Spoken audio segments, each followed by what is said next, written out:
আসসালামু আলাইকুম, তোমরা সবাই কেমন আছো? আশা করি সবাই ভালো আছো আর আমিও ভালো আছি। আজকে যাব কলেজ, সেজন্য আমার প্রিয় সাইকেলটা নিয়ে আমি বেরিয়ে পড়লাম কলেজ যাওয়ার জন্য। যেতে যেতে আমার সামনে শুধু পড়ছিল ছাগল ছানা, তারপরে এই হাতিগুলোর সঙ্গে শুধু দেখা হচ্ছিল। ওদেরকে দেখতে বেশ ভালোই লাগছিল। কলেজ যেতে আমাকে এখন বোরিং লাগে, কারণ হচ্ছে আগের দিন বান্ধবী মিলে যেতাম আর এখন আমি একা হয়ে গেছি। তারপরেও কিছু করার নেই, আমাকে তো যেতে হবে কলেজ। তারপর দেখলাম গরুর গাড়ি, অনেকদিন পরে দেখলাম, সেই ছোট্টবেলায় দেখেছি, বেশ ভালো লাগছিল দেখতে আমার। তারপর আমি আল্লাহ আল্লাহ করে রাস্তাটা বের হলাম, কারণ আমি যদি পড়ে যাই তাহলে একদম নদীতে। এই দেখো আমাদের বাঁকুড়ার বিখ্যাত ব্রিজ ভি ডিজাইন। এরকম সুন্দর সুন্দর জিনিস যদি দেখতে চাও তাহলে চলে এসো বাঁকুড়া। তারপর চলে এলাম আমি স্টেশনে, কিছুক্ষণ ওয়েট করার পর চলে এলো ট্রেন। ট্রেনে ওঠার পর দেখছি আমার বান্ধবী খুব মন দিয়ে বাউল গান শুনছে।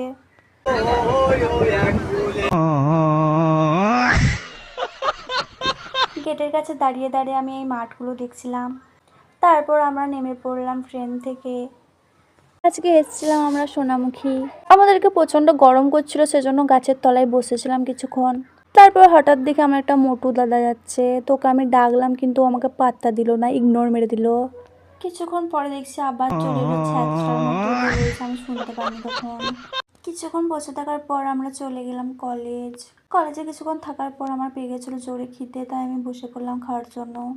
তারপর আমার একটা বান্ধবী আমাকে অনেকক্ষণ ধরে নোটিস করেছিল, বাট কথা বলেনি, কিন্তু আমি যেই খাবারটা অর্ডার দিয়েছিলাম তখনই সে আমার সাথে কথা বলতে চলে এলো।